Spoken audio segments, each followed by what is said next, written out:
Considering that this exam is not cheap, coming from someone that wrote IELTS more than once, I know the pain. Hi guys, welcome back to my channel. If you're a returning subscriber, thank you so much for watching my videos, and if you're new here, please subscribe to my channel and I assure you that you will not regret it. Okay, this video is a follow-up video to the last one I made where I discuss about the NMC new update on English requirements. I realized after posting the video that I cut off some part of the employer's reference in the video, and also in that video I was so excited about the NMC update. However, some people called me asking me why I was so happy with the little changes.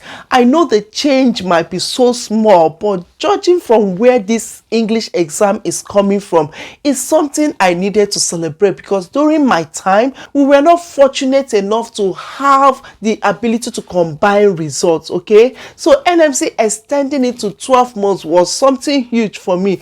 Also, then it was just one exam, IELTS. There was no OET. And for the IELTS, you were expected to have 7 in all categories. So these little changes that have been coming up over the years was something I was happy with, because I know a lot of people will benefit from it. Considering that this exam is not cheap, coming from someone that wrote IELTS more than once, I know the pain.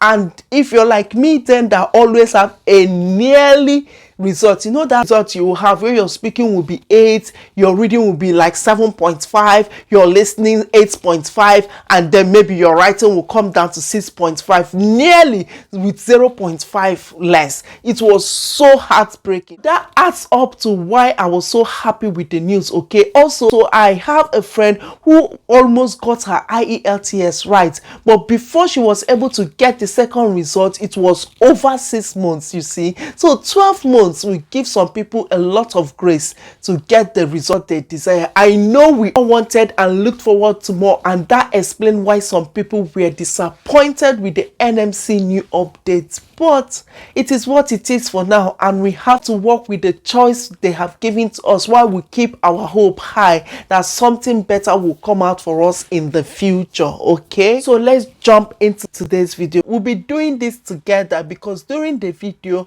I will take you to the NMC website so that you will see for yourself what was written there. So for this video, I'll be discussing the employer's reference into 3 headings. 1 is the purpose of the employer's reference. 2 is who can get employer reference. And the third one is who is eligible to give you the employer reference. Okay, so let's get to the first agenda, which is the purpose. One purpose of the employer's reference is to help those nurses that have been in the UK and have been actively supporting the health system but unable to meet the English requirement to join the NMC as a nurse. Another aim of the employer reference is to give your employer the power to be able to stand and tell NMC that I have worked with this person and he or she meets the English skills requirements, only that exam being what it is, you've not been able to get the exam requirements right. Okay. For your employer to be able to do this, you must meet either of these 2 criteria. 1,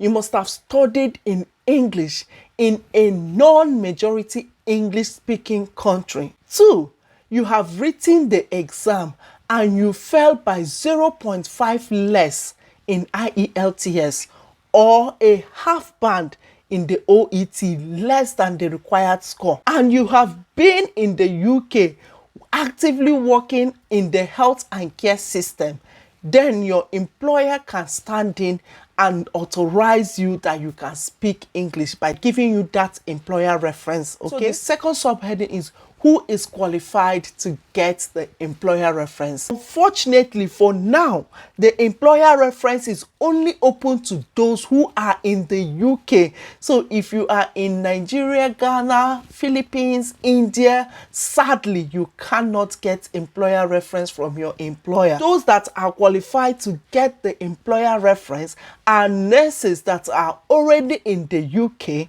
and you are working in the healthcare system for at least 1 year. The next agenda is who can actually give you this employer reference. According to the NMC, the people that are authorized to give you the employer reference must meet these following requirements. 1, they must be NMC registrants. They are nurses and registered with the NMC. Okay? 2, they must be working in the same company with you, which means you cannot write a nurse that is in NHS if you're working in a care home to give you employer reference. That nurse must be in the same company, working in the same place with you. 3rd requirement is that your referee must be in a leadership role. So although you have so many nurses you're working with, not all of them are qualified to give you employer reference. It is for those people that are in leadership role. And after getting your employer reference, that reference must be countersigned by another senior registrant. One person cannot give you employer reference. So say for example, your clinical lead gives you an employer reference because she's authorized, she's in a leadership role and she's registered, okay? She gives you an employer reference. You need another person to countersign it, maybe your manager to countersign it, to say, yes, we've worked with this person. This is a way to quality control the reference you're submitting to them, okay? So guys, let's quickly go through the consultation proposal together, okay? So as you can see here, it says, we know that some people can struggle to pass our language test despite receiving them several times, and having spent time working in a non-registered role in health and care is evidence type 1 in our guidance. We also know that people who were taught in English in a non-majority English language speaking country can struggle to verify that their clinical interaction during their training was in English, and that's evidence type 2.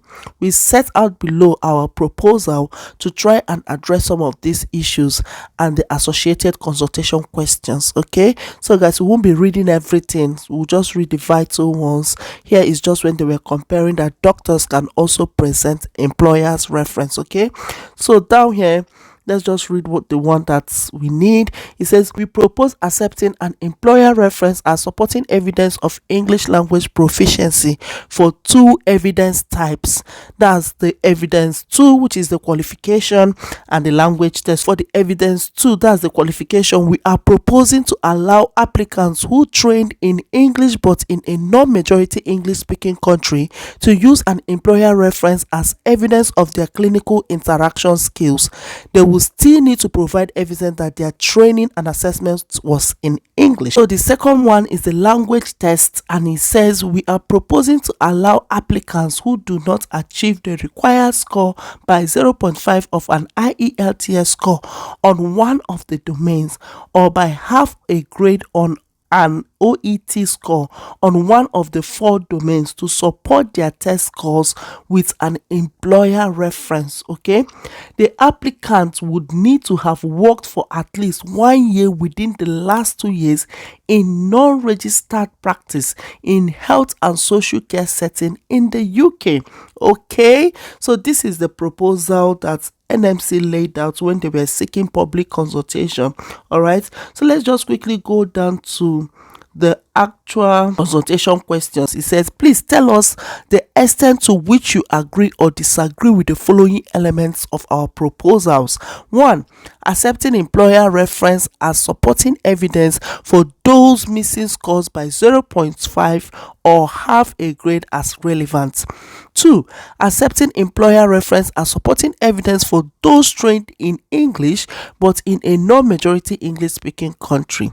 3, applicants using an employer reference must have worked for at least 1 year within the last 2 years in non-registered practice in health and care setting in the UK. 4, referees must work at the same organization, be NMC registrant, and in a leadership role.